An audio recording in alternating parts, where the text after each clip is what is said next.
अहिले चाहिँ नै बालेनले यो कुरा गर्नु कि चाहिँ अत्यन्त मूर्खता हो कि चाहिँ अब भारतसँग न्यु खोज्न खोज्या हो। यो चाहिँ अलिकति हामीले अघि कुरा गरेको जस्तो यो चाहिँ के हो अमेरिकी ग्रान्ड डिजाइन ग्रान्ड स्ट्राटेजी भित्र यसको हुन सक्छ। पछाडि अमेरिकीहरूले उकासेको हुन सक्छ।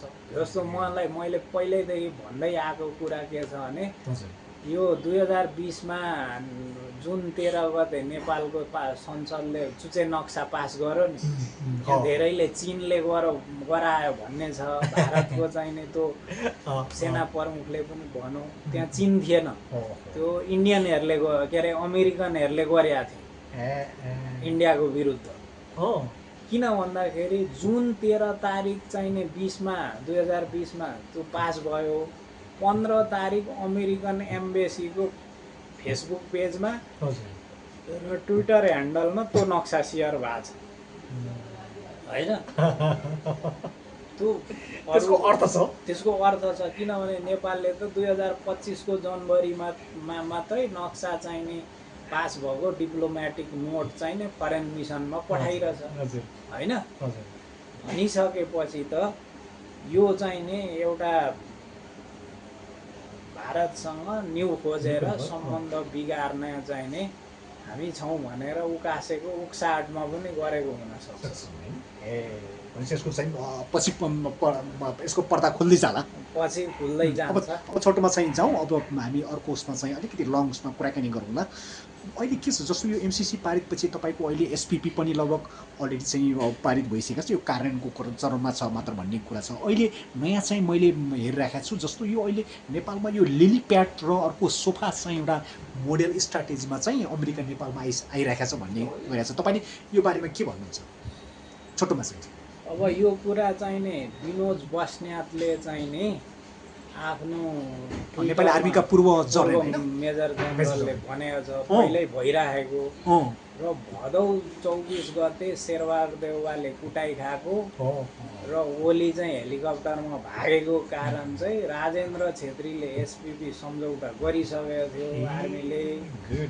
त्यो कुरा पोलिटिकल लिडरसिपले चाहिँ नि असार 6 गते असार 6 2079 मा शेरबहादुर प्रधानमन्त्री हुँदा अहिले पास हुँदैन भनिदिए।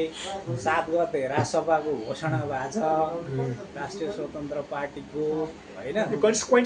यो यसो यो संयोग मात्र होइन, यो चाहिँ यो विचारिकन सोचिकन गरेको योजनाबद्ध काम हो नि क्या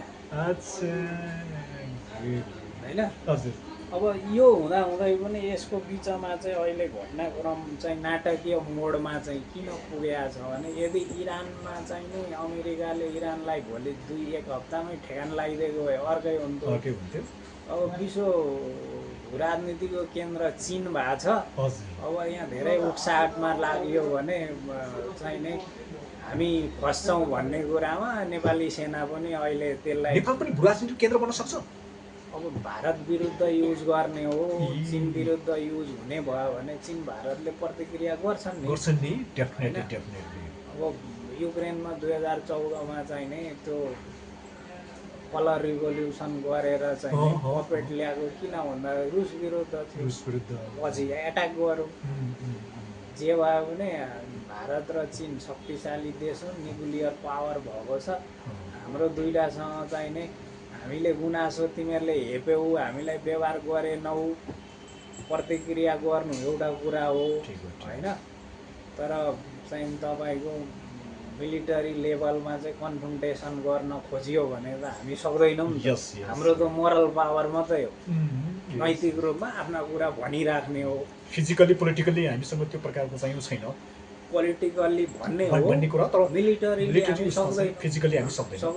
यसले गर्दाखेरि यो कुरा एकदम सिरियस छ होइन, यो सिरियस कुरा। ल ठिक छ, ओके सर। आज हामी चाहिँ छोटोमा यो कुराकानी गरौँ, अरू बाँकी चाहिँ हाम्रो अर्को सेसनमा चाहिँ अलिकति हामी चाहिँ अलि वृहत रूपमा कुराकानी गरौँ सर है त। हस्, थ्याङ्क यू सर।